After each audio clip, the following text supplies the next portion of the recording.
Hey, everybody. Tim here, Gray Man Poda, amateur radio call sign November Whiskey 9 Foxtrot. Guys, gals, it is Wednesday night, and you are here for the Ham Radio Kids Table live stream. Now, the stream will get started shortly, and while they're backstage getting things ready, make sure you look down below. Take a look at all those different content creators that are part of the Ham Radio Kids Table. Make sure you follow their channels. And while you're there, make sure you hit the like button for this live stream and also share it with your friends.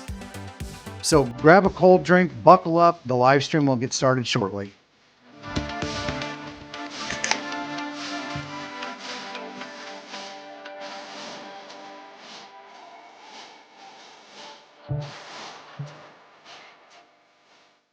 Hey, this is Jason from Ham Radio 2.0, and you are watching the Ham Radio Kids Table tonight on YouTube.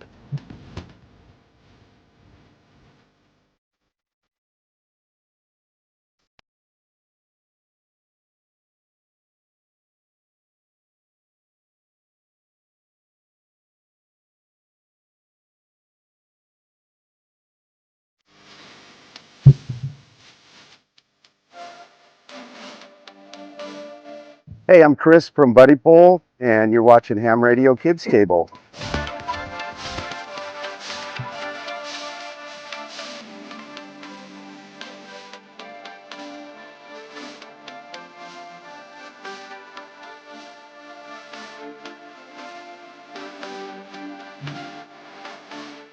Hi, I'm Walt, K4OGO from Coastal Waves and Wires. You're watching Ham Radio Kids Table.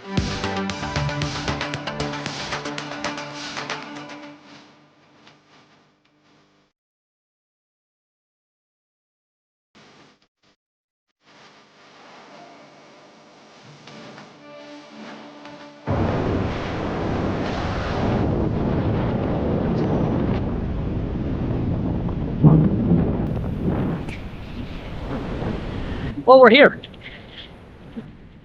Hey, don't tune away. Wednesday night ham radio is just getting started. The Ham Radio Kids Table is next. I'm K9OL Carlos, and guess what? I fly out a parachute and play radio. Now, on with the show.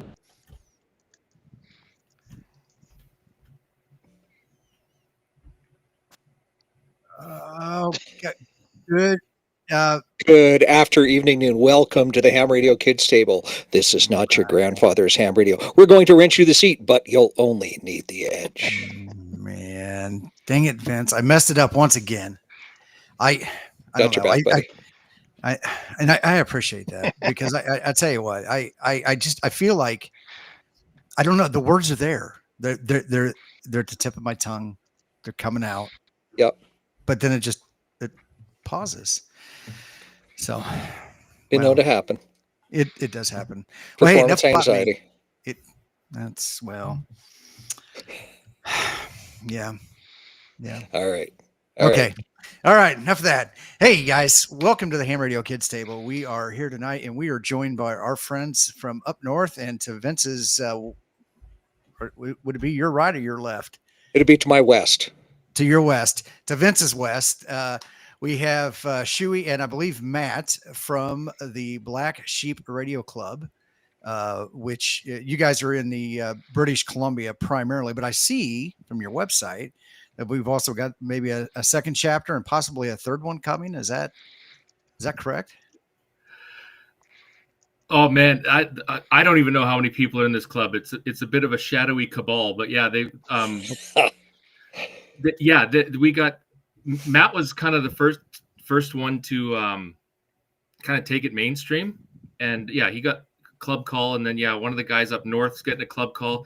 There's a couple of guys in the States I think that are gonna get club calls now, but yeah, it's they're all over the place. Gotta love it. So it is Matt, correct? Because I'm horrible with names, and I do apologize. Yeah. Okay, awesome. So, are you guys both in the same area then, or? Yeah. We're just north of Victoria on Vancouver Island for the Americans there, which is I think it's south of that parallel. So we're actually closer to the States than we are to the rest of Canada. But we're both here on the Spanish Peninsula. Oh, right on, right on. So, I'm curious. How does how did you guys find each other, and how did you link some of these shenanigans to amateur radio? Because one of the things, and Shenanigans. talk to shenanigans, talking about, you know, kind of like one of the things here at the kids table is obviously, you know, this is not your grandpa's ham radio anymore. We're not asking for permission. We're going to go out and have fun. And I think that so many people have forgotten that this was a hobby, and they forget to have fun. So how did you guys meet up to start the shenanigans? Well, yeah, that's a good question. I'll take it, Shuey, if you don't mind, because so Shuey's been in Victoria for a long time, and he's been doing all sorts of radio, soda, and he's been getting out there and just doing all kinds of like QRP and fun stuff. And then I moved to Vancouver Island in 2021. And so I was talking to some friends of mine on Twitter at the time, X, and we were just talking about. I was like, "Yeah, I'm moving to the island, and I got a place out here." And they were like, "Oh, you should know this guy Shuey. He's out there. I wonder if you guys are nearby." And so I messaged him, and I was like, "Hey, I'm moving to this small town just north of Victoria, which is already kind of a small town." I was like, "It's called Central Saanich," and I was like, "I don't know if you've heard of it," or he's like, "I'm in Central Saanich," and turns out we're like maybe a 10-minute drive from each other. I think no matter what frequency we're on, we can hear each other basically on ground wave from our two home shacks. And so we started chatting and saying, "Well, I don't know, I like to get out and do this and that and that kind of thing," and went from there. And we've been doing radio shenanigans ever since. And it's we launched like a high altitude balloon together. We've been on POTAs, we've been on sodas. We're doing like Atno activations, like just all kinds of things. And Shuey, take it away from there. Oh, that pretty much covers it. Yeah, no, we just I was actually locked in a hotel room prior to deploying during COVID, and I was just starved for human interaction. And Matt and I started chatting, and then he drops this, "I'm moving to Central Saanich." Like, oh man, this is awesome. So it's been that. The rest is history. Well, it's awesome. And I kind of feel like that seems very similar to the story that a lot of us have in the YouTuber community, although we're not, like 10 minutes away from each other, but we get together, field day, or not field days, but they do. The guys down in Texas do. They'll get together for field day. But the big ham fest, Dayton and Orlando, and then also down in Huntsville, and kind of do the same thing. There's shenanigans about, and it's fun to have friends to do this with. I think. Yeah. Oh yeah, for sure. And I think like for us, there are some local ham clubs, and same because I come from Vancouver originally, from there where I first got into ham radio. And I think some of the challenges for us, like to find people in our same sort of age bracket and sort of lifestyle, because a lot of them are retired, and so they're operating like mostly on repeaters, and talking back and forth on those. They've got the same announcement net, every day. They have nets at like noon. They've got their meeting, on like Wednesday mornings at 10 o'clock and things like that. And you're like, well, I've got a job, so like I can't do that, right? And and that kind of thing. And then their idea of operating is just sort of being at home and operating from the shack, and they're not really on simplex, if for lack of a better word. And so we're mainly HF guys. We like to go out and be in the bush, try new things, try some antennas, get lost, break stuff, that kind of thing. And that's sort of how we ended up in the Black Sheep. Some people reached out and they're like, "Hey, I see you've activated a bunch of new stuff. I see you're posting these pictures." And mind you, we don't go like crazy far, but we're on logging roads and stuff like that, and we're going out to places, and we just activate a lot. If you see our QRZ pages, we got a lot of contacts on there, doing contests and things like that. And so I think from there, they were just like, "You sound like you're about that stuff, so why don't you come join?" And then from there, we had a lot of conversations about, getting a club call and getting new people involved and things like that. And it just keeps being more fun every few months, Yeah. Awesome. I was just looking at some of your guys' Twitter posts. The June VHF barbecue contest. Was it a barbecue contest or a contest barbecue? Yeah, it depends who you ask. It was Right. we had a barbecue during the contest. So it was Matt held the radios down while we barbecued. We'll say. Well, I mean, priorities, right? Yeah. Mhm. Gotta have priorities. Yeah. Sure sounds like it. And I think the barbecue is like a great example. So like we know I have a lot of friends like in my personal life, my professional life, stuff like that, who find ham radio interesting, but they're not licensed. The barrier to get into ham radio is something that everyone talks about. It's higher than most stuff.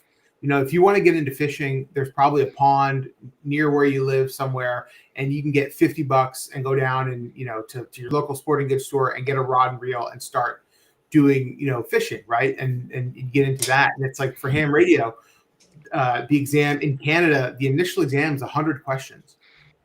It covers all sorts of stuff, and it's great, but it's a really high barrier. And that's just to get even on VHF, to do APRS or to do repeaters or to do any of that kind of stuff that's just like really basic to get you into radio is really kind of hard. And then because of that, I think a lot of really smart people who are really interested don't get the experience that they need to sort of pass that exam. And a lot of the clubs, they'll offer these courses. And again, same thing. Who has 6 weeks to spend every Sunday? People with kids, people with families. I can spend every Sunday for 6 weeks there. It's like, I mean, for that, you might as well, join up like Shuey did, get in the military. Like if you're making that kind of commitment, right? And so it's just one of those things where we're always trying to get people in to try ham radio. And then one of the things I've seen, which was kind of lousy, is if I'm out activating somewhere and I've got all my gear set up, and you'll have people come by and be like, "Oh, what is that?" And they're like, "Oh, that's ham radio." And a lot of times there's like a lot of young kids or like teens and stuff, and they're like, "Oh, like you can talk around the world on that." Like they know the concept, they've heard of that.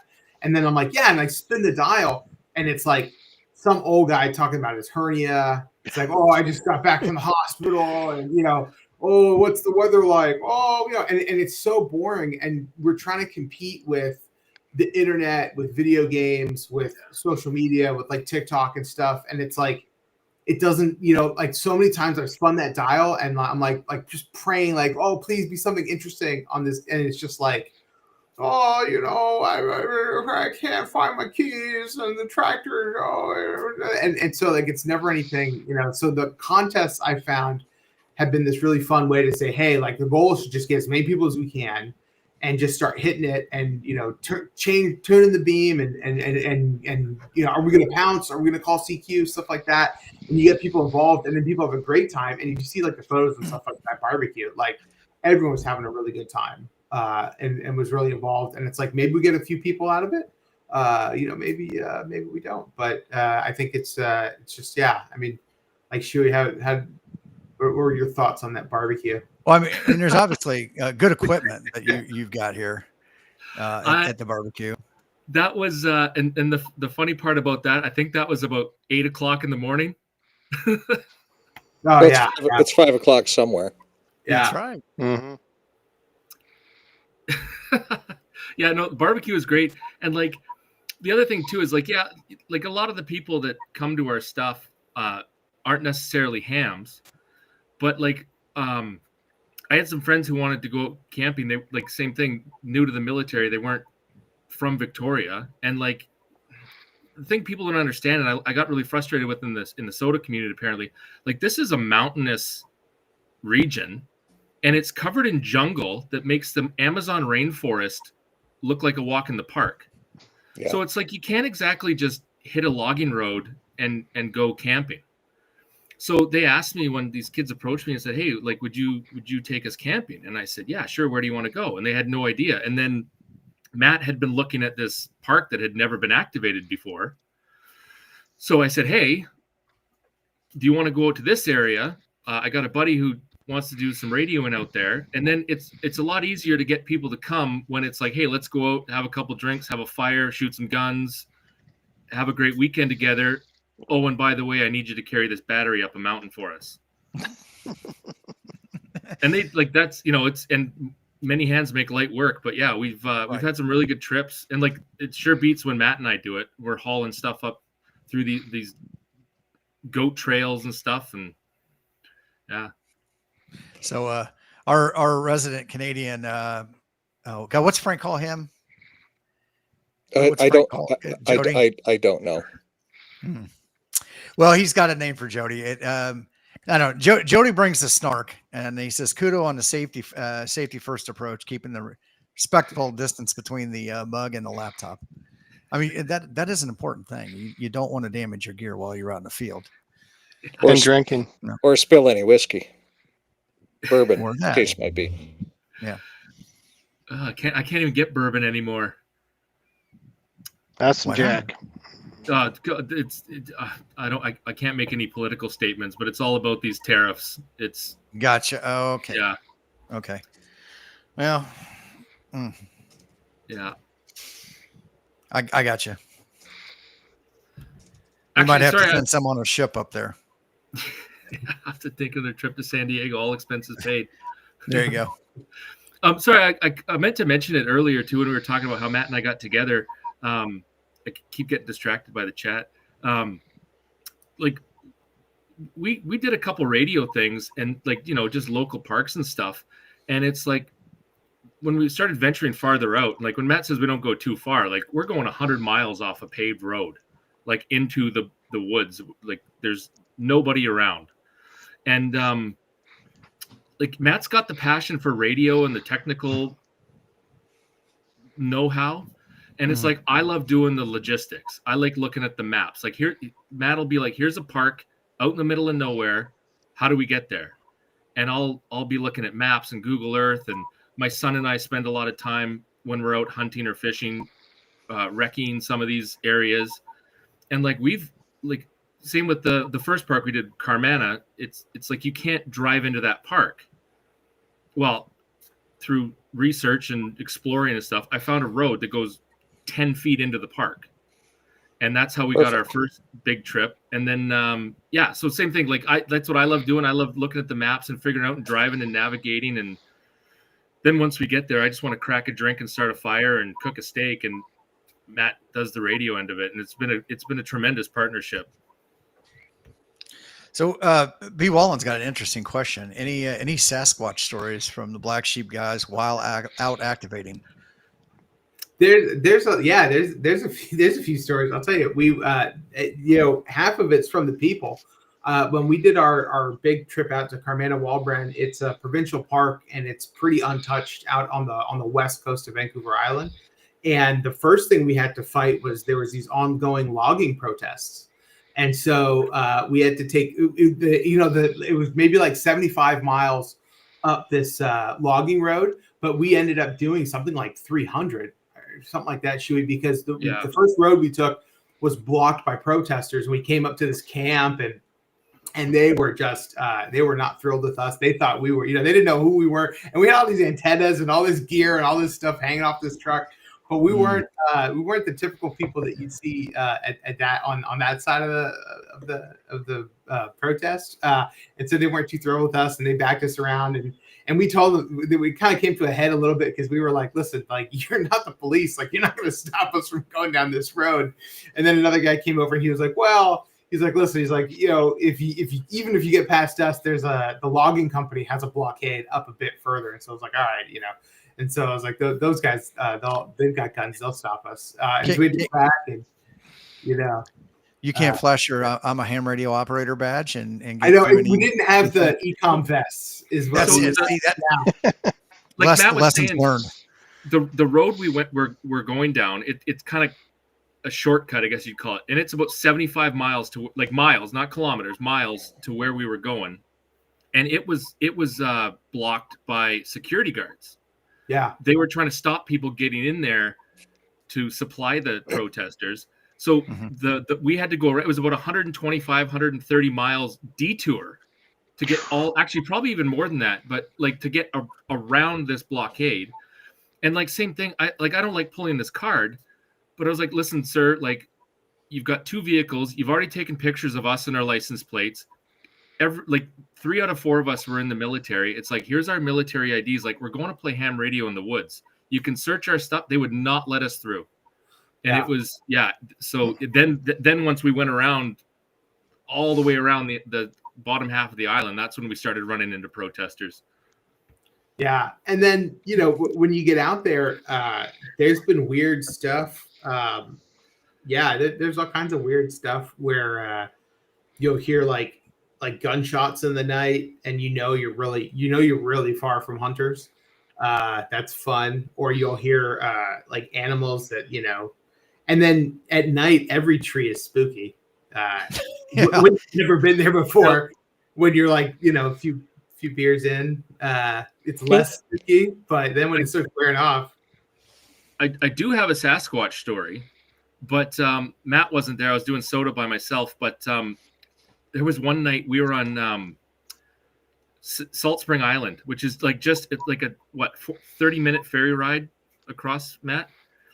And we were hunkered down in this tent in the middle of an atmospheric river. There was water in the tent. We were both soaked, like hypothermic. I think we had ordered pizza because like we were just so cold. The only thing keeping us alive was I just happened to bring a propane lantern, and that was the only source of heat we had. And it was just, it was my fault that we even went, because I was like, a little rain, whatever. But I came out of the tent, and like again, it's not late per se, like maybe 9-10 o'clock, and to go and meet the pizza guy who was risking his life to bring us pizza. And I got my flashlight, and all I could see in the trees was like all these sets of eyes, like dozens and dozens of sets of eyes. And this has happened. Like I spent a lot of time in the woods. I've seen eyes in the trees before, but never like 200 of them. And I'm like, what is going on? And Matt came out. We're looking at it like, this is weird. And it was a herd of deer that was out there in the trees. But, they were waiting for pizza crusts. Oh, in the bush. Okay, yeah. There's this giant herd of deer was just passing through where we were camping. But as for Sasquatch, I was out doing a soda one time in the middle of nowhere, and I kept finding these trees it wasn't even a trail. It was probably a logging road from 150 years ago that was all overgrown. And there were all these like trees about that big around on the side, and they were all snapped, like not cut. Like somebody took it and broke this tree, but like 8 feet off the ground. And I thought it was really weird. So I took a couple pictures, and I can't remember how I showed this guy this picture, but I have a guy who's like a legitimate, like, Aboriginal trapper, and like lives off the land. He's a good friend of mine. And he's like, oh, you know what those are? Those trees. And I said, what? He said, those are Sasquatches. That's how they mark their territory. And he's asking me all these questions, and it's like, yeah, you know what? I did get about halfway up that hill, and I got the worst, like a really bad feeling. And I turned around and went the other way to try and find an actual trail. And then he said, oh, no problem. Next time you go, just take a bag of apples and leave the bag of apples. They won't bother you. And I've never had a chance to test it out, but yeah, that's my one Sasquatch story. And now I'll point out the Canadian, the Canadianism there. That's a Sam Squanch, right? Sam Squanch. Yeah. Sam Squanch. And for those of you who've never seen Trailer Park Boys, you're missing out.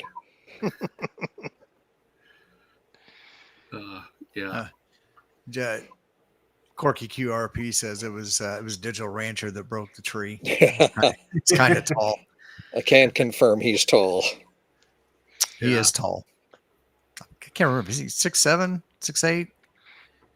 He's 5'17". 5'17". He's a basketball player. I don't know. He's a big boy. So, awesome. And so you do soda, Matt. What about you? Do you do soda, or is it just the POTA, or? Yeah, I think we do both. There's not a lot of soda on the island. There's a bigger group that does that. I think for the POTAs we've we got really into the trying to do as many in one day as possible. They've got those awards for roving, and there's like 5, 10, 15, 20, 25, and I think it's like a 30-part one, if I'm not mistaken. And so I think we went around and we did the 20-part one once, and that was fun. Trying to do those, activate new parks, parks that haven't been activated before by anybody. There's still a handful of them as you go up the Vancouver Island, which starts to get more and more remote. And so we really like finding those and getting in there. And just working with like BC Parks, they've got great maps and stuff to sort of help you sort those out. But yeah, just doing some of those. And then we got really into the sort of contesting. We're not going to win, but we try to be like the best 7 call, on the board and things like that. And that's kind of what led us to getting that club call, just so we can keep it all sort of contained under one roof. And then from there, then a bunch of other people started wanting to get club calls and whatnot, and it kind of broke the dam on that. And now sort of I don't know if you see like our like lookups on like QRZ, but I know it's gotten out of control, and I think people start trying to see who are these guys on air who are kind of messing around, and calling CQ from weird places, and just kind of go from there. So another thing too, like I used to do all soda. I used to make fun of POTA, and I know POTA's changed the rules back from what they were, and they're a lot better now. But like Vancouver Island, again, it's mountainous, it's covered in jungle. There's not a lot of infrastructure once you get out in the way of roads and stuff. Yeah. And like you can't take a compass bearing. I mean, I've done it, but it's not easy. You can't take a compass bearing and get to the top of a hill. There's cliffs, there's stuff, and then you do all this effort. You climb a mountain, you get up to the top, you freeze your ass off. Pardon my French. Activating it, and you get 1 point. And it's like you get guys in Arizona that walk a ridge line and get 70 points in a day. It just I got frustrated with it, and like it's not worth the. Not that I do anything for the rewards, but like you're not getting anything out of it other than climbing a mountain with radio. So I still do soda every once in a while, like for a contest, we'll climb up to the top of a hill just for height. But yeah, it's soda here, man. There's one guy who's really committed to it, and like if he lives to be 350, he might become a mountain goat. And another thing too, a lot of our local mountains are there's these massive government repeaters up there for the police station. They have a VHF I think it's VHF system for the police, but they moved to this big encrypted network, and it just it washes out a lot of signal across even HF. So some of that's a little harder to do, that you got to kind of go out there, but not to make. Is there restrictions on because of the repeater sites being up there? Are there restrictions from being on the mountain, or?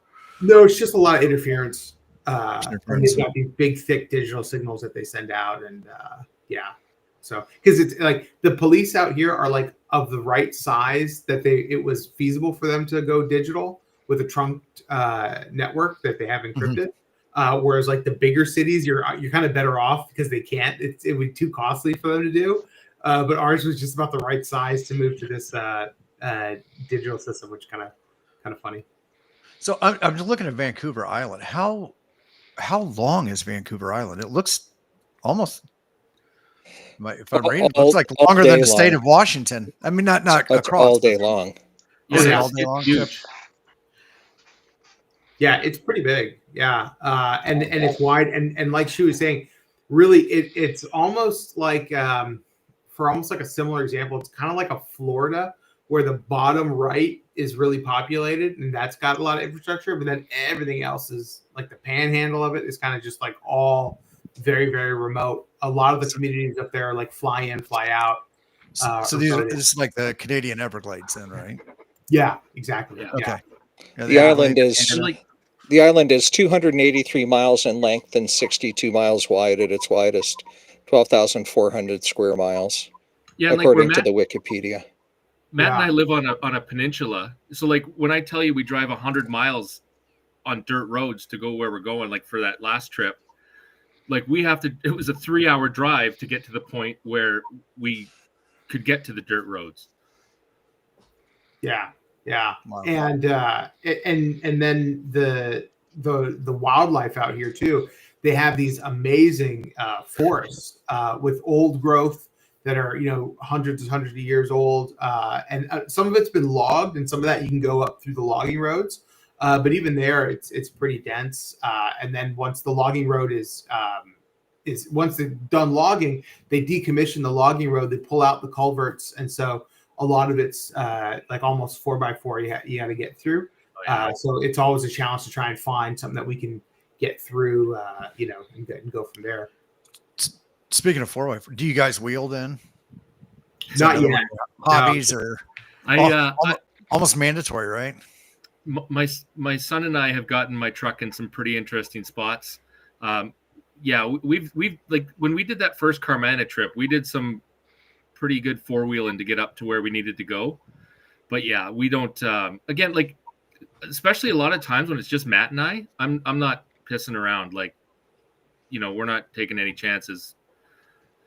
So yeah, and we've had a lot of fun. And then as we do the easier ones, as we keep taking that low-hanging fruit off the board, every summer it's like, how many hours of daylight do we have? How far can we get? And where can we start planning some of this stuff out? And I think we're getting to the point now where, they're going to have to be like overnighters or even a 2 or 3 nighter for some of these to get into these parks that are like really, really remote. And there's, like a lot of ecological reserves and places that you're allowed to go to. It's just nobody does because it's so far out there, and finding how to get in there too. Yeah, So and 45 says we drove to Ucluelet from Victoria to go fishing. There are no straight roads. no. Absolutely not. But Tim, there's a request in the chat for something on Discord. Well, I'm sorry. There's a request in the chat for a back channel link on Discord. Hey, guys, any run-ins with bears while you're off doing stuff? I don't think we've run into any bears. My son and I run into them all the time when we're out hunting or fishing, but never had a real problem. One time I told my son to pull his phone out because I thought the thing might come at us, but cooler heads prevailed. Wait a minute, pull your phone out. What, you mean like you're going to throw your phone at the bear, or? No, I wanted some proof that if I had to put the bear down, there was a reason for it. Oh, okay. Yeah. Or otherwise known as your potential last photo ever taken. Well, yeah, for sure. I'm sure my son would have got a lot of TikTok views on it or something. Yeah, right on. So it's out of curiosity, because here in the States, in most states, we can carry, even the states that don't have they have a lot of gun control. When you're out away from civilization kind of thing, it's a little different story. How do they handle that up there when you guys are out in the wilderness areas?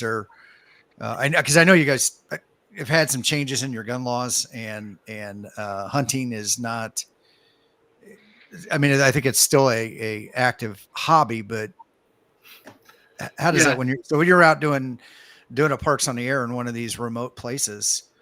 Because I see the YouTubers with the bear spray, and I'm kind of, I don't know if I'd trust my life to bear spray. I'm just saying. Don't let my wife hear you. She carries bear spray when she's out hiking.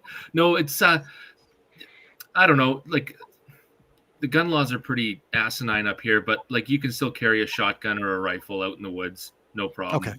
If you've got all the appropriate paperwork and yeah. Okay. Yeah, and like same, like, I always, whenever I don't go out in the woods without my 12 gauge and properly loaded, and then when I'm out of the truck, and yeah, there's all sorts of safe carrying laws and all that stuff. But yeah, you can sling your shotgun over your shoulder, lean it up against the truck, and while you're camping. Yeah. Okay. Yeah, I mean, maybe they're just not showing it because they're on YouTube with it or something. But I always wondered that. Not against bear spray, but maybe that'd be the first. Yeah, first line of defense. first line of defense would be to, whatever. Well, I don't know. We don't have bears around here, at least nothing too so big. funny story about the bear spray. Like I would honestly say it was harder for my wife to buy bear spray than it is for me to buy ammunition. Like, number one, you can't carry it for anything other than bears, like, other things that might prey on women. Correct. And like we had to go to a store, to like the store that sold it.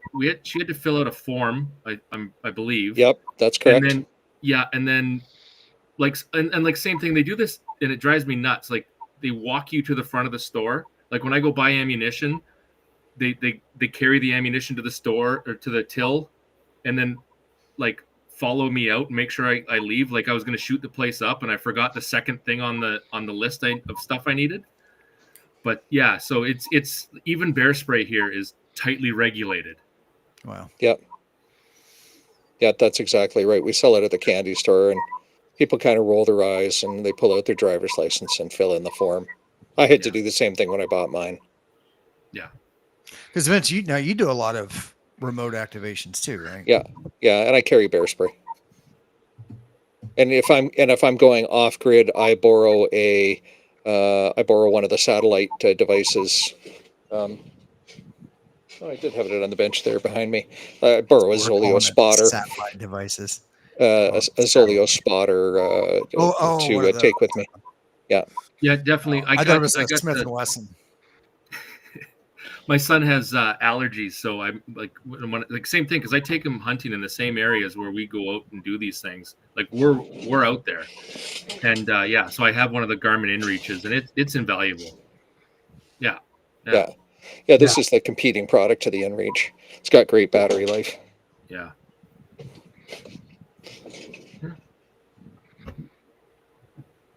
So yeah, indeed. So what's next on your hit parade of places you want to get to, activate, do?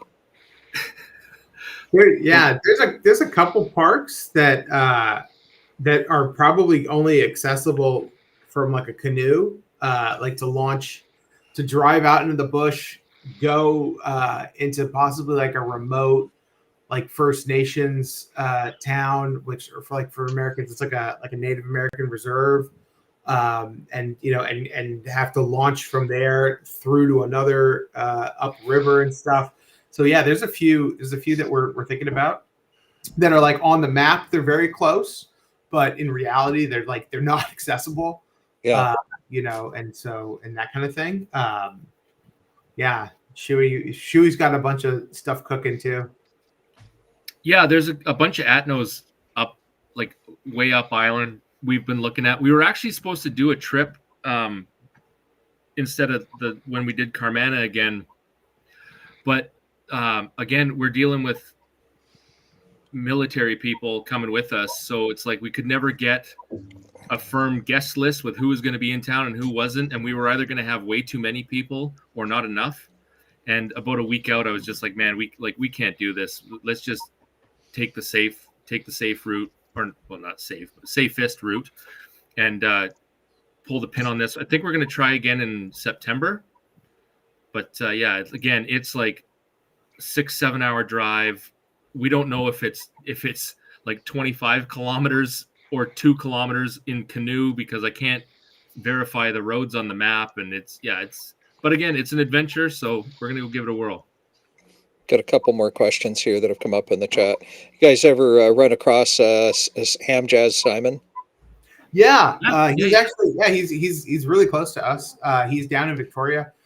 He operates a lot on. He's a big gray line guy, and he gets great QSOs from there. And then I think even recently too, he's been getting out on boats as well and going into some of that stuff in the water down there. If you sort of zoom in towards the bottom, he's a great guy. Yeah, I can't honestly remember if I've ever met him. I don't think so, but I've definitely got a ton of park to parks with him, man. And what a nice guy! So enthusiastic. No kidding. Great ambassador too. Like, I mean, Matt and I joke sometimes when we're out in the woods freezing our ass off that, struggling to get 10 contacts. Like, oh, it must be nice to have all these people on YouTube that can, But no, I mean, what a great guy! Like great ambassador. Yeah, man, the enthusiasm. I can't stress how enthusiastic that guy is. Oh yeah, if you could take a tenth of 1% and bottle it up, you'd be twice as much as you are now. Now, just in case he's watching, he keeps threatening to buy us a beer, and Well, No, and I think I think he's a great ambassador because like he's showing there's a lot of limitations to ham radio. So it's like, can I talk to a certain place at a certain time? Depending on the bands and things like that. It's like that might not be possible, but it's like he just shows what's out there and what's available, and he's so positive and enthusiastic that it's like I'd like to see him as an ambassador for radio and to say, hey, this is what's interesting and unique about ham radio versus like sitting on your phone on TikTok all day, right? Or even playing like a multiplayer game, getting on the Xbox and like having fun with friends. Like I think he's a good example for that. And for sure. Yeah. For so sure. It's weird. You guys have a lot of POTA parks, but once again, scale looks so different. So you said it was how many miles from it's 287 from tip to tip and 60 some at the widest. Okay. Yeah. And so you'll see down at the bottom right, there's the on the southeast corner of there, that's where everybody is. Yeah. So you see the proliferation of those parks. And then as soon as you sort of head west to any sort of amount, that's when you're just getting off road and stuff like that. And what always gets us more than the bears and the Sasquatches is the weather. It's a rainforest on in this part of the world. It's not a tropical rainforest, but it's a rainforest nonetheless. And so when I always laugh at my wife when we're talking about like the contests like field day or winter field day or any of like the VHF contests or things like that, those are on a fixed day. And so the weather on Vancouver Island could be great the day before and great next weekend, but the weekend I have to go out to do a contest and rove or whatever, it's just torrential rain. We've been seeing really, really big rainstorms in the past few years. We were, like Shu was saying, that one time we were out on Salt Spring Island camping. It was an atmospheric river, which is one of those, new like terms they're using for just a dump of rain. And we were just so completely hosed. And then like the next couple of days was like beautiful weather, and so it's just kind of like we only have the days to operate that we have. Yeah. And so we're always just trying to fight the weather there. So how are you getting over to those islands? Is it a commercial boat or? Yeah, there'll be like commercial ferries that'll take you over, like the government runs.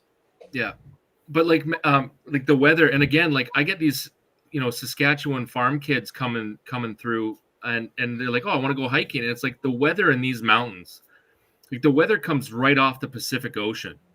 And like last May long weekend, my wife and kids were sitting in the backyard in their bathing suits in 30-something degree weather Celsius.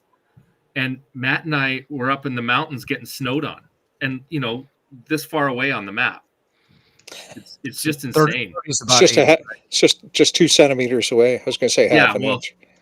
Yeah. But yeah, like we were almost exactly where your little blue pin is, the park north of that. Yeah. And I don't know what it is as the crow flies. It's not far, but it was insane. We were literally getting snowed on at the end of May. Well, it was interesting. I was telling you, I was out in San Diego. We were up towards the mountains, still in San Diego County, but far east of San Diego, and sunny and 90 degrees. And then we go down to Point Loma by the naval base there at the mouth of the San Diego Harbor, 63 degrees and overcast in just 20, 30 miles. So big difference sometimes when you're by that Pacific weather. The weather patterns are definitely weird. And it was odd when I first moved out there. I go up on the weather deck. We do quarters or whatever, and we're standing. I just said that like everybody knows. Shuey and I are both Navy guys, so we know that. But standing up there, we're meeting, as a team to get our orders handed down for the day. And I'm looking around, it's gonna rain today. And people are like, nope, that's just morning in California, and because it would look overcast and cloudy and every day, and by noon it would burn off, and it was a beautiful day. Yeah, every day of the week. So there's some definitely some advantages of California. So, Jeff, you got any questions? You know what? There was one other question that came out in the chat. So when you guys pack equipment to go off and do these activations, what's a typical setup look like? And how many roadies do you need to hump it all out? I'll say the first thing is the amount of times, and this is it drives my wife crazier than me, that I will forget something is astounding. And every time I go and she's like, why don't you make a checklist? I'm like, no. I'm gonna check. And the amount of times I've gotten, my favorite too is I was setting up once at this park, and it was maybe like an hour from home. And I get there, like everything's good, and I'm setting up the antenna. I got the coax, the radio. There's that. I got battery box, and then I forgot the power cable to the battery box, and I'm just like, I had literally, and then I packed everything back up and drove all the way home. And she's like, "Oh, you're done early," and I'm like, "Yeah, yeah." Well, we've definitely gotten more efficient, but I'm again when I was taking my son out hunting when he was like 7-8 years old, I brought everything. Like, you don't know what you're gonna need, right? And then same with Matt and I, the first trip we did, we took 2 generators. We had the room in the truck, so take a second generator, because who knows if the first one's gonna die or it's gonna use too much gas, or and now, I mean, I don't think we've ever used a generator ever again, but we've really streamlined it. We went up that last weekend, I was down to 1 Tupperware. Yeah, that's great. Well, I'm going to show a tool here that I built, and this is available for download right off the front of my website. And this is my gear checklist. So I'm going to paste that link in the chat. Yes, that takes you to a Dropbox, and that's where my public tools are. But guys, you can take this tool and make it your own. Like, every one of these tabs has something else, like another tab in behind it that lists all of the pieces that are in it. So take this and make it your own, and please use it in good health. Yeah, we appreciate it. Yeah. And there's no royalty fees for using it, because you're fellow Canadians. And just for tonight, all of my friends from the United States of America, there's no charge for using the tool either. No royalties. Man, Vince, I don't know, buddy. I'm glad I know you, Vince. Well, and if you want I guess a more radio-based breakdown of what we do, I've got a 7300 that I pack around. I have a LifePo 4 battery. I don't know if you guys are probably familiar with those. Those are great. I used to take about a 20 amp hour around with me, because unless I'm at a contest, I usually go QRO when I'm out there. I'll go 100 watts. And the 20 amp hour usually lasts me for about as long as I need. I go 7-8 hours on it at 100 watts. And then we'll take something to do VHF, UHF, to get those if we're in for that. I've been using an alpha antenna, an alpha vertical. They've got some really good ones. The 7300 has that 3-to-1 tuner, so I can get. I think it's like a 10 to 40. I think the alpha vertical, I think it's 10 to 40, but even without that, I can usually tune it 80 down to 6. I can't work miracles on 80 or 6 with it, but I can do those. That's pretty light. I used to run a buddy pole, but you have to adjust it, or a buddy pole and a buddy stick. I used to run for a long time, but you got to adjust it. The thing about the alpha is I get enough contacts for sure. and I just hit the tune button. Like I don't have to mess with it, and it's roughly the same cost. So I encourage people to get those. And then obviously there's a lot of guys that are it's like, well, you get a lot of loss with that or stuff like that. It's true, but I just find it's about the same. And then just recently, this weekend I just got a Yaesu FT991A, so that's got that in there as well. So I definitely want to try that out. But I usually would run SSB or FT8 depending on how fast I needed to turn over a park, like if we're doing those rapid activations. But yeah, I think that I love the 7300 just because it's so small and portable, and you don't need anything else, just that, the USB, and a little laptop, and you're good to go. And Chewy's got a bunch of stuff too that he runs. Yeah, I was just trying to rack my brain. What did I use? I bought an FT991 6-8 months ago. I can't remember what I used before that. But it was some kind of radio. Oh, I'm sorry. I had an 891. Yeah, and then again, one of the first portable antennas I ever bought. Well, the first portable antenna, like name brand I ever bought, was the Alpha Vertical back in like 2015. And that thing is Easy Military pop-up. And was it the Easy Military pop-up antenna? No, it was the one after that with the big metal honking, whatever you call it. Like the Easy Military one had a little like PVC thing. Yes, right. Mine's got this giant heavy metal cylinder. It's a big stainless steel one. It's great. Yeah, I have used that thing on hundreds of activations, POTA, SOTA. I've carried it all over the world. I've set it up in the jungles of Malaysia, Hawaii, and like you just can't. You can't break it, and you can't not activate on it. But yeah, and then same thing. Like with the LifePo batteries, those are fairly new here, or at least they are in a cost-effective. Yeah, it's a good way. Yeah. So yeah, like that's a miracle of science. I don't know why you guys have been sitting on those down south for so long, gatekeeping them from us. But yeah, the bourbon, man. We're bogarting it all. Yeah. I mean, I used to carry around those little SLA 7 amp hour batteries when I was doing SOTA for my 817, but I got 230s. I kind of built a little box, and then I can always pull one out and throw it in my backpack.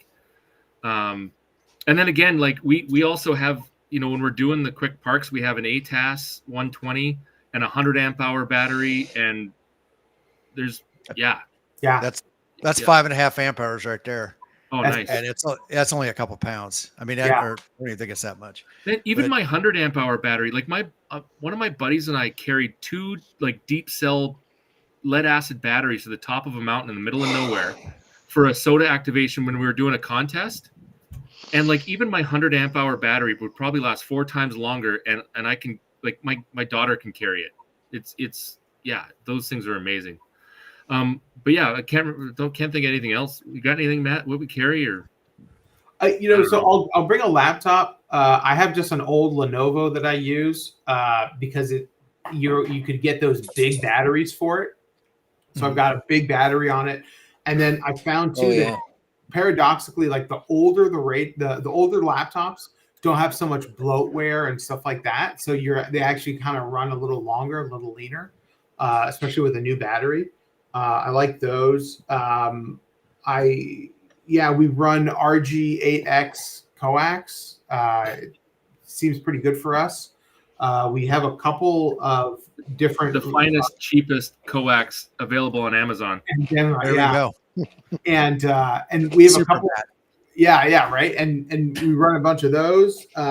Pretty much, I think the thing for us is the sort of like the interoperability or the modularity of the stuff we can do. So like we'll have a bunch of different ways to connect the radios to batteries, whether it's like the little screws on the top or, because I think sometimes you get stuck with like an Anderson power pole and then you don't have the connectors and whatnot.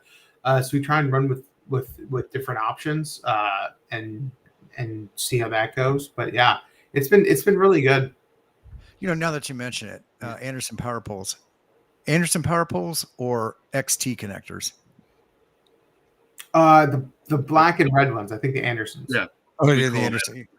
Yeah. Which again are super expensive and this and that. And usually I just try to run eyelets with screws. Then I have the little thumb screws with the little knob on top. So you just kind of put them in there and You like and away put it goes. drywall screws and wrap the bare wire around it, right?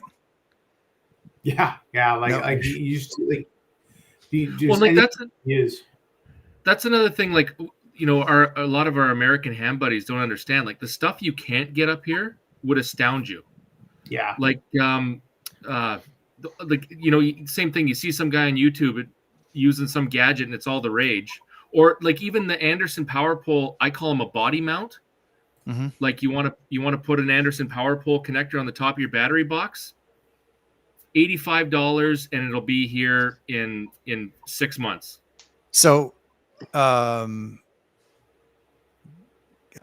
was it? I was just talking with him last night. KM4ACK. Yes, he prints those and sells them. Yeah, I'm not The sure. the STLs are somewhere out on the 3D printing sites to do There's those lots of too. those STLs out there. Yeah. But yeah. I'm not that inclined, but yeah, it's like just an example. Like it's crazy what you can't get up here. I can't remember what he prints them and sells them. But Yep. I mean, he was talking about that last night because the PowerWorks ones are like 35 or 40, $30, where this was a third of the cost. Yeah. For him, for what he sells it for is a third of the cost of the PowerWorks versions. But I do understand. Although Vince works over there at the candy store, so he's got access to a lot of that stuff. Yeah, we have power poles and all the basics in the store for sure. I don't know. Jeez. Maybe this is why Simon's making all those antennas out of anything he can find. We are 1/10 the population of our friends south of the 49th, and we have 2 main amateur radio stores in Canada and 2 or 3 smaller stores that aren't full line. And by full line, I mean Kenwood, ICOM, Yaesu, Flex Radio, right? Those guys. And one's in Toronto and one's in Calgary. And so there are some shops that sell some radio gear, a couple in Vancouver area, one in Montreal, but that's about it. You know, so Well, it is harder to get stuff for sure. I needed a $13 cable for I can't even remember. I think it was I wanted to use my MobileLink TNC with my 991. $13 cable. $47 shipping. From Oregon. Like we're not crossing international borders here. Or sorry, you know, like more than one. But yeah. So a lot of the shops in the States, they set up with pirate ship or whatever to do their shipping, but it's heavily weighted in the favor of shipping to the United States. And when there's something on one of those sites that I really want, I'll drop them a line, and they'll usually come back to me and say, "Oh yeah, no problem. For $14, I can put it in USPS. You okay with that?" And I'm like, "Hell yes, it's better than 47." Yeah. Oh yeah, and like that's not a knock against any like it's all shipping for sure. But yeah, like it's just crazy the stuff. And I can't remember. I was gonna buy a buddy pole one time, way back in the day, and like you know it's exorbitant cost for us with the exchange rate. But then the thing that broke it for me was the shipping, and like that's not their fault. That's whoever's doing the shipping. But man, yeah. Yeah, shipping can be a bugger for sure, but Jody says never be ashamed of running yellow branded no name coax. It's the Canadian way. That's right. I'd love some no name coax if I could find it. Yeah, that'd be great. I was pretty proud of us. We ran 4 or 5 antennas, no 4 antennas for the VHF contest, all with LMR 400, all appropriate lengths, no 48 connectors or nothing. We do have nice coax. Looks like Tim's showing off something here. This is for my next project. It's, that's 200 feet of red coax. And where's that from? Well, it's not Messi and Poloni. I was going to say, is it Messi and Poloni? It's That's made in China. No, China. it's China, Florida. yeah, China, Florida. I don't know what it is. Mooncraft. I don't know. I'll tell you what. Coax has been one of those things that it's a consumable item, and I'm not going to spend a ton of money on it. Yeah, and it either works or it doesn't work. Quirky QRP has an interesting observation. All kinds of issues with shipping to Canada over the years, boxes going missing at customs, but stuff just getting sent back from customs with no explanation. And you know what, James? I went down to the USPS when I left Hamvention, and I needed to ship myself a box home because it would not fit in my luggage because of poor planning. And so, I fork over $80 and and like, what do I put for a return address? Well, I don't live in the States, so I put that post office's return address on it at the advice of the gal across the counter from me. And I'm tracking it, and a week later, it's back at that post office. So I have to call USPS customer service and say, "Hi, can you all tell me what went wrong here?" And they said, "We'll open an investigation." And by the time the investigation opened 2 days later, and USPS was really good about it, the gal at the counter realized what happened, that I forgot to sign the customs form, and she was double checking my work. So, but it's my fault. And she scrawled a signature on it and threw it back in the mail. And it eventually made it all the way to me. But it got refused at U.S. Customs before even crossing to Canadian Customs. So, USPS moves in mysterious ways. That's the point of my story. That's true. I've seen. Sorry. Sorry, I've seen. I was about to say that I've seen USPS do lots of weird stuff, like send a package from Tennessee to Alaska, and then to Delaware. Oh, they must be related to Canada Post. Yeah, so that's, they all operate the same way. Yeah. It's funny because I have a ham buddy that we kind of send each other similar things every once in a while just to test this out. But like USPS will get a package from Florida to Vancouver into Canada Post hands in like 24, 36 hours. And it'll take a week to get from Vancouver to my house where I send him a package. He's got it within 3 days because Canada Post just gives it to USPS and boom, it's across the country and on his doorstep in no time. Yeah. Yeah, no, I have nothing good to say about Canada Post. I've had horrible, and not to deviate from ham radio or anything, but like it was just like every ham thing I get from them has been a huge hassle. I had I have an 897 D, one of the best radios in the world, and it was my first ham radio that I bought used, and it was great. And then I think I must have done something to it. And I blew the mainframe. The motherboard, I blew the whole thing. It was real bad. And then I shipped it down to Yesu in California to get repaired. And then when they brought it back, it cost me more than the radio was worth. It was basically for sentimental value to get this thing repaired.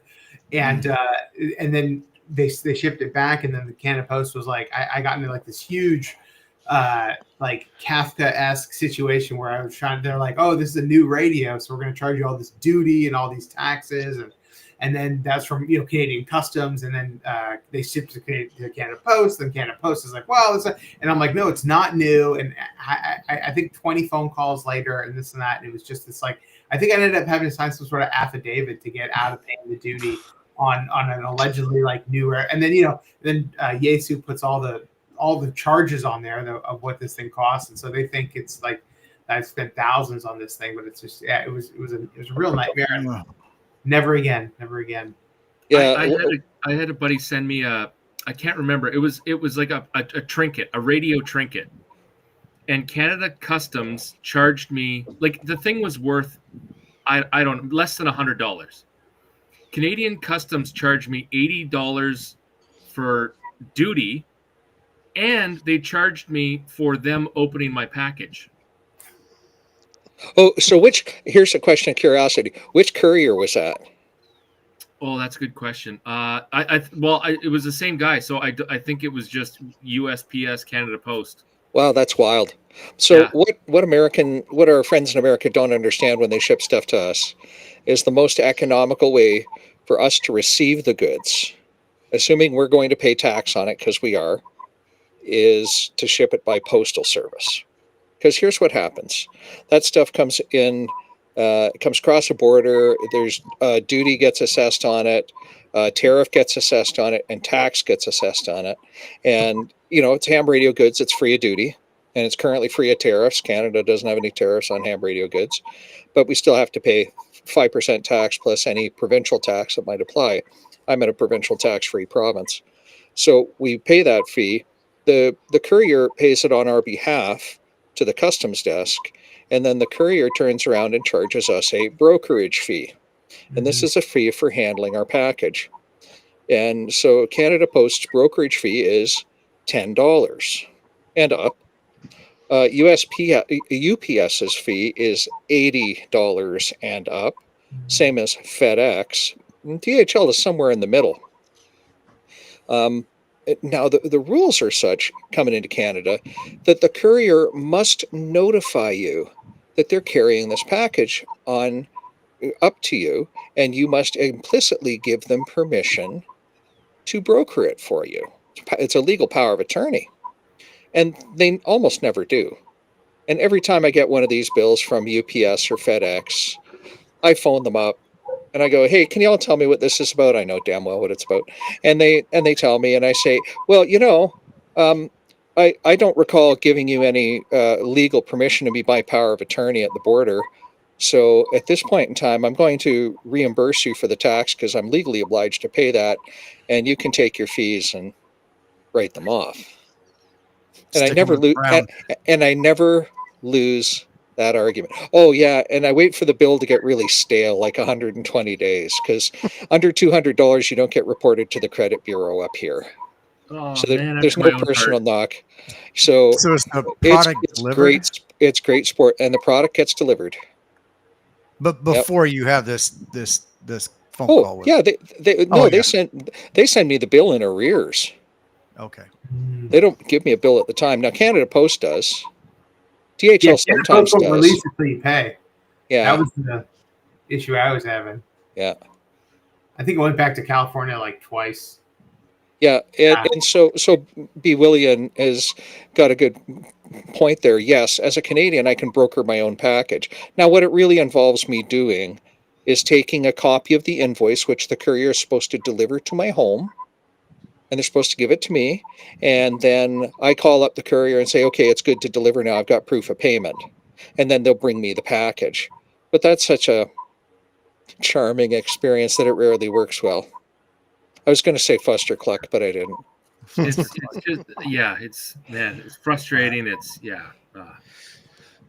So there were some questions back in here. What do you guys got planned for field day?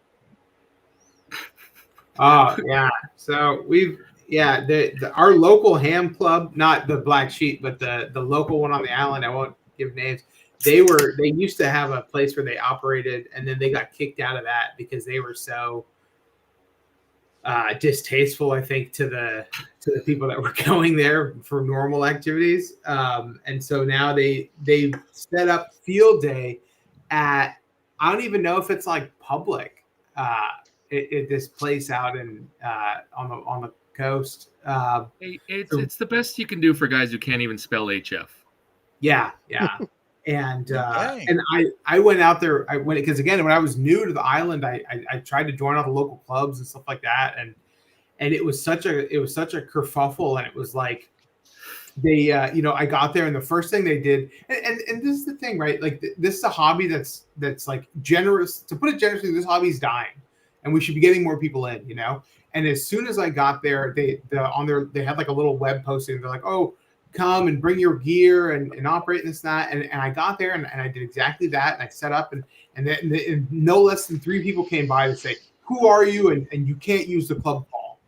And I was like, I'm not in the club. I'm not doing any of that. Like, they're like, you're not using the club call, are you? Blah, blah, blah. And I was like, whoa. And they're like, what bands are you on? I was like, it was so distasteful. I was like, oh, like never again. And it was funny because there was 2 other people that were doing the same thing that we sort of banded. We're like, hey, I'm new, you're new, and this that, and they're like, oh yeah, I'm not using the club call either, and it was just this really like, again, you get a couple of these bad apples that really ruin it, and so yeah, we're gonna see what we can do. There's some clubs way further up, like there's one in Nanaimo that's a decent club, and they're gonna see this is probably what we're gonna do. To answer the question, I'm not doing anything for field day. Sunday is my daughter's birthday. I've been burning the candle at both ends at work and with other stuff for way too long. And plus my entire shack, all my ham radio gear is put away in boxes. Antennas are down so I can reroute everything through my wife's new landscaping. So yeah, I'm gonna take Saturday and just maybe, I don't know, sit in a chair and enjoy the sun. And yeah, I don't know about Matt, and I don't know what the other club guys are doing, but yeah. Yeah, and usually if somebody's operating for a contest, or if somebody's operating, just an event, or they've got something going on, we'll try and get in their logbook for that, and reach out and do that, and that kind of thing. But yeah, I think we'll have to see. Well, I think the next big contest, one of the ones we really love, is the CQ's VHF contest. They've got Hilltopper as a mode or whatever, which is like 8 hours or so. I think it's like 8 or 10. 6 hours. So yeah, 6 hours of operating portable, QRP for VHF. That's a lot of fun. We usually like to hike up somewhere for that and do that. And we'll probably put some effort into that coming up in July.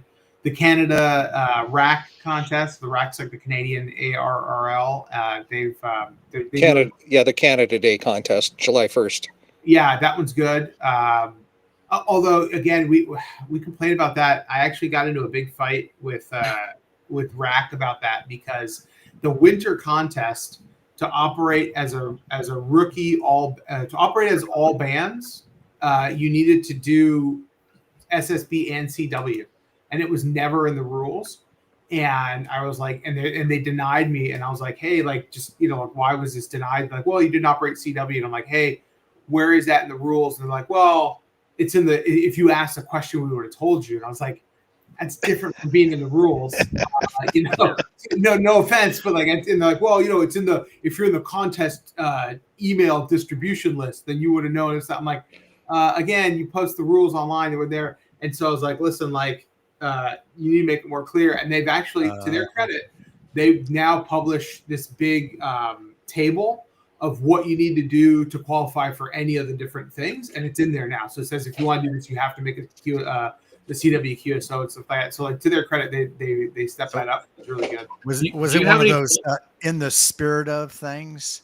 Yeah, here are the rules, right? But in the spirit, this is because they're like, well, we want to encourage CW use. So I'm like, hey, 100%, it's your contest, you can do what you want, but you need to publish that in the rules. Now you said the magic word, and you brought out that it got said 3 times. So that's the incantation for Vince to do a friendly reminder to say, you could cut your weight down by a factor of 10 by simply operating CW. Yeah. That's it. Thanks for coming to my TED Talk. You wouldn't have any pull with the rack, would you, Vince? With respect to...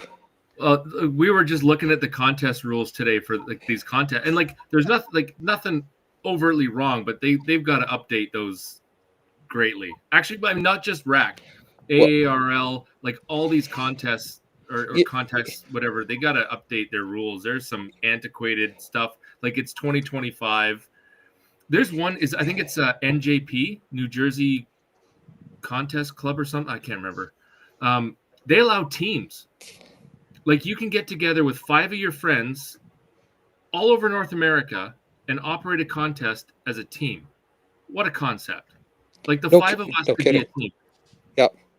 So there was and I can't remember. So there's a group that's really wanting to bring in radio sport, contesting as a sport, and gamify it and modernize it, and be able to do, instead of having to turn your results in and wait 6 weeks or 6 months to Oh, get man. get, Yeah. get the results. Do it in real time. Things like the World Radio League, having a back end like that can grab that data and people logging in real time and getting information in real time and having little mini contests. And one of the organizers from one of the larger, I don't know if it was CW Worldwide or one of those big contests said, hey, you know what? We don't have problems. If you want to use our contest as your avenue and do something else and just have that be the activity to support your other contests, they're fine with that. But they're also fine with just keeping the rules for themselves the way they are, because that's what they want. And I don't know if there's going to ever be a happy medium between that. And maybe that is the happy medium, is to just start using that contest as a platform to spawn other contests geared towards people that want to do something slightly different. Yeah. Well, yeah. Sorry, just to jump in. Yeah, in the chat they're talking about Dave Goodwin. Dave Goodwin. Yep. Yeah, great guy. And I was going back and forth with him, and he was a good guy. Yeah, and I took one of his courses too. Solid guy. As much as I dislike Canada Post, I do like Dave Goodwin. He's a great guy. Yeah. I was going to say that, do I have any pull with RAC? You know what, guys? I have as much pull as you do. And the one thing I've noted about our two amateur radio clubs, national clubs, ARRL and RAC, in my humble opinion, and I'm entitled to my opinion, and I'm going to anger some people by saying this, the ARRL is not nearly as responsive as the Radio Amateurs of Canada is. Yeah. They want that input. I got a funny story about that. Real quick though, send all complaints to k8mrd@icloud.net. Yeah. Well, yeah, we were actually sitting in here one night. It was probably the morning by this point, and Matt and I were we'd had a couple beverages, and we had a question about something, and we tweeted. I think his name's Paul McBride. He was the president of RAC. Phil McBride. Yeah, he hangs out on Twitter, even though he's moved to Panama now. Yeah, so we're down here tweeting this guy like, "Hey, got a question about this," and sure enough, when we came to the next day, he'd already gotten back to us and had an answer. It was great. Yeah, no, he was really great, and I've been a member of both because I'm an American. I live in Canada, but and I've been a member of both clubs. And the AARL takes your money. And just whatever, and they operate Logbook of the World, and that thing is ancient and looks ancient, and it got hacked, it was down for a while, and this and that. But RAC is really responsive. Every email I've sent, even my complaints, they look at, and somebody gets back to me, and they came out with this RAC Portable Challenge, which for Canadians or for people in Canada, that's a contest. It's a year-long contest where you just got to go out and operate portable.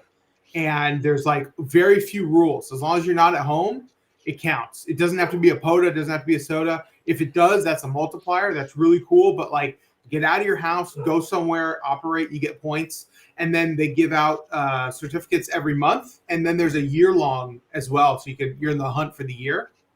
And even if you never medal or anything, I think it's the top 10 each month get a certificate and stuff. And I can't they're constantly looking at ways to make new interesting stuff for people. So I'm same as Shoot. I'm really cheap. I don't donate to a lot of stuff, but I pay to get the rack. I pay to get the magazine, the physical one too, and I keep them around. There should be some on my desk somewhere. Yeah, that magazine is a sore subject with a lot of ARRL members. Yeah, exactly. Because they dropped theirs. And as an ARRL member, I've only ever known digital. I've never had the paper copies. No, talking about contest rules and stuff. Matt and I were part of a club, like a kind of a regional DX club, and they put on a contest, and the rules were, I don't know, you'll understand this, Tim. Sometimes I talk like I'm talking to a no-hook private, in when I correspond with people.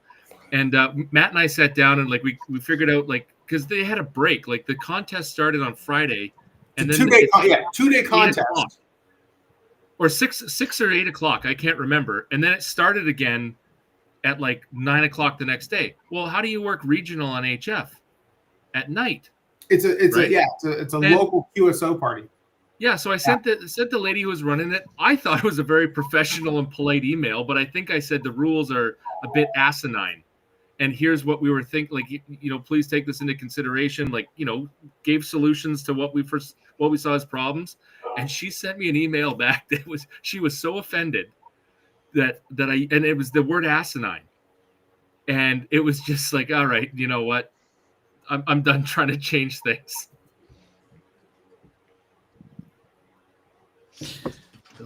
Jody just said something. I saw the. Jody says lots of things. Well, I saw the message, but sure's. I started to say sure as shit, but yeah. Don't do that. We'll get demonetized. We don't want to do that, no, sir. No, we don't want to get to. Once again, send all complaints to Kate iCloud.com. Yeah. Yeah. Tell him Chewy says hi. Chewy says hi. Logbook of the World will be unavailable from June 27th through July 2nd. Yes, which is fine. They need to do updates, but they're doing. I think they're doing server updates. They're doing. Yeah, I don't think that's gonna be anything front end.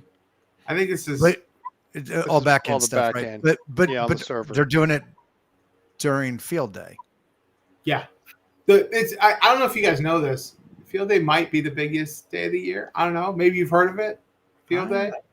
Have you? Yeah. Have you? Maybe some guys, you can Google this. Get for the folks that don't know about field day. Can I ask a question about field day?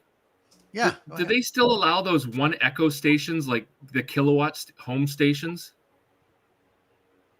It was a COVID thing. I thought they took the power limit down to 100 max.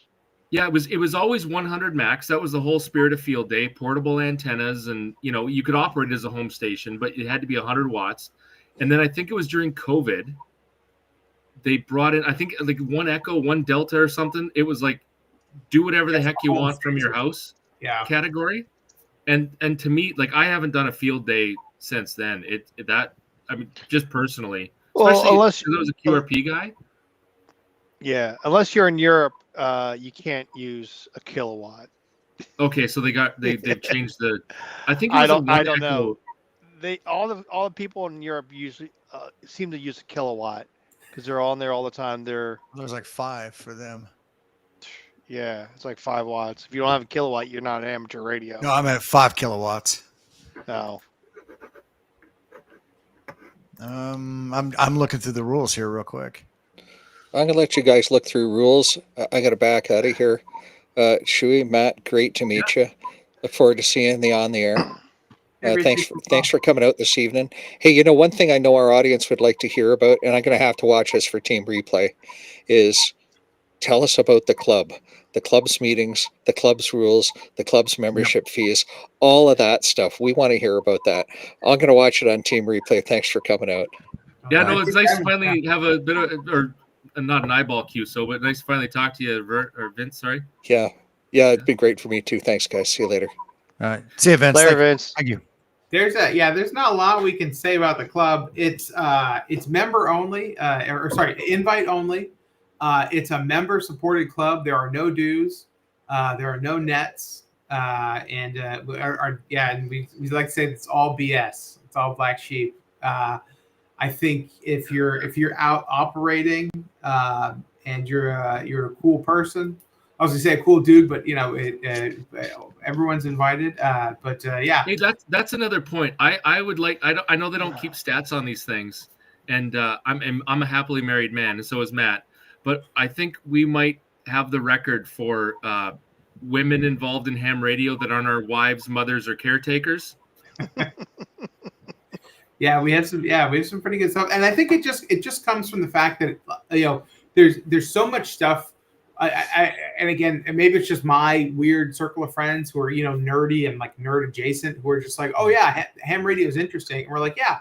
I'm having there's a contest this weekend. It involves driving around, yelling into the radio and trying to get contacts. You want to come and be like the third, be a passenger in that car. And, one of the things that's like really useful is like when you're driving around and you're hearing contacts and stuff like that, trying to decipher what that contact was.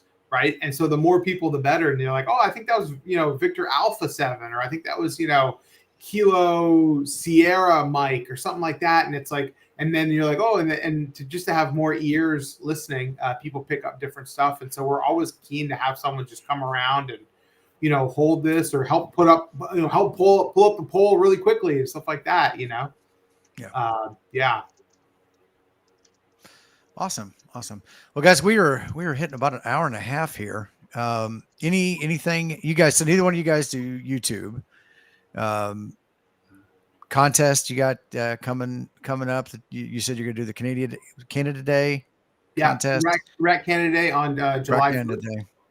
VA7 F Black Sheep should be on the FBS should be on air for that, so folks can look for us on there.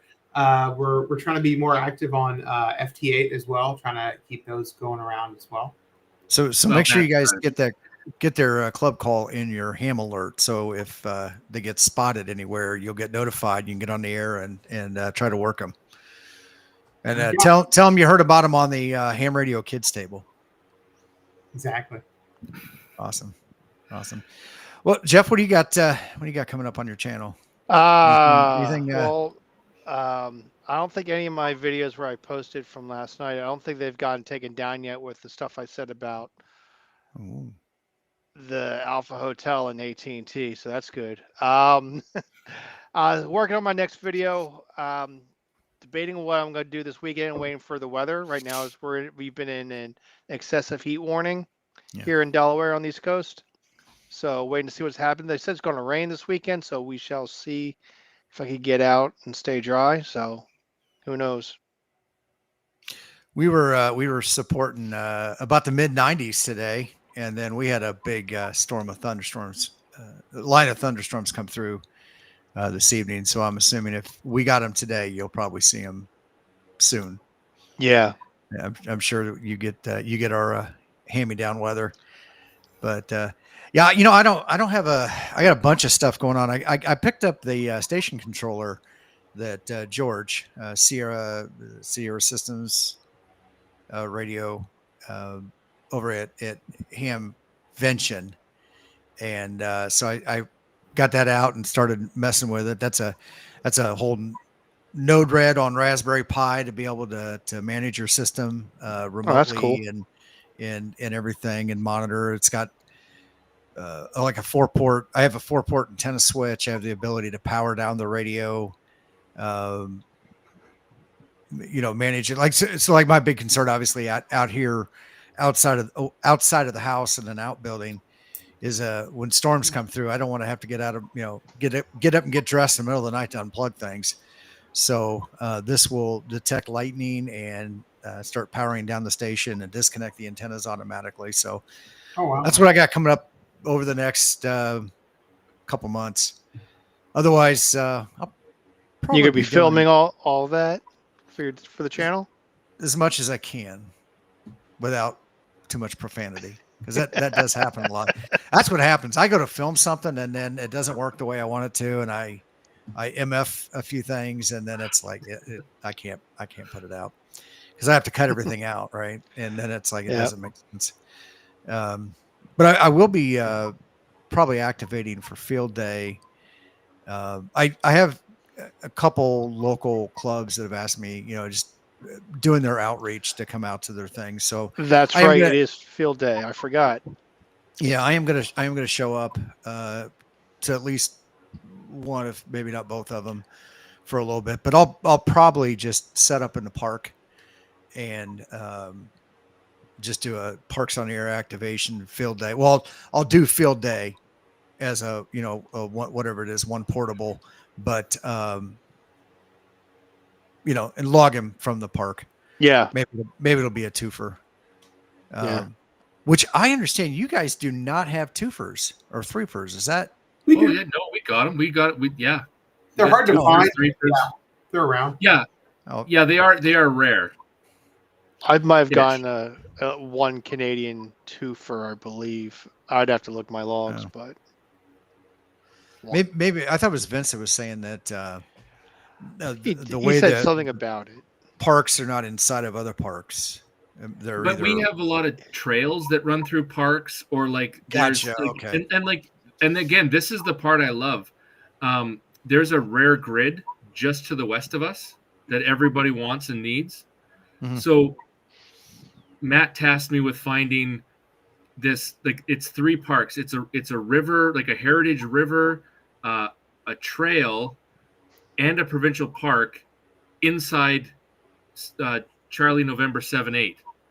And like, again, like, it's nerdy, but I had hours and hours of fun trying to find a spot on the map where we could activate all 3, because you got to be with 100 feet of the river and 100 feet of the trail, and then inside the park, inside the grid. And man, we there was literally, we couldn't move around too much. There was like 3 square feet where we could do all 3 in the middle of this bushy. Yeah, it was great. With Sasquatches. Sam Squatch. That eat bear spray for for breakfast as a condiment, right? Yeah. Yeah, and there's one right in Victoria too. You can do a park, a bird sanctuary, and a trail. Like, I think Vince is right. We don't have parks and double parks and stuff, but you can find the intersection between a lot of things. Yeah. And Mike, was it N2 MAK says, that he did a 2 for Ontario. It might be a little easier out there. They have a lot more, more history with parks. You got to remember too, British Columbia, like on the west coast here, is a pretty new entity. Only from like the 1860s, I think, something like that. So, yeah, like it's not that new. I mean, well, come on now. Yeah. It is also a bit of a history nerd. It was 1871, man. Come on. Yeah, come on, dude. Yeah. Leave it to the sailor to correct. Hey, speaking of history, I didn't put this. Yeah. The way you flipped my camera around is really throwing me off. I didn't throw this Union Jack up to rub it in your faces. that's actually my great grandfather's from the First World War. Oh, very cool. That's cool. Very cool. What's the flag they have on your left there? This one? Yeah, your military left. So this is the like, I mean, not the original Canadian flag. I think it's the second iteration of our flag, but this one is my grandfather's from the Second World War. Very cool. Yeah. Another cool thing. He was there. He did that. He stormed Juno Beach and worked his way all up through France and Belgium, Battle of the Scheldt, the whole 9 yards, and then, yeah. Very cool. Cool. All right. Well, let's world history and time frame. One of the comments just caught my attention here. Well, guys, I appreciate you coming on. It's been great. And if you guys haven't done so already, please subscribe to their Twix channel. That's Twitter or X, depending on what generation you are from. Their Twix channel, and follow along with their shenanigans, and see when the next cookout's going to be at Shuey's place, and we will talk to everybody later. Once again, appreciate you stopping by, and until we get an opportunity to see each other again, I guess on the air, 73. Yeah, thank you very much for having us. 7-3. All right, thank you. 73.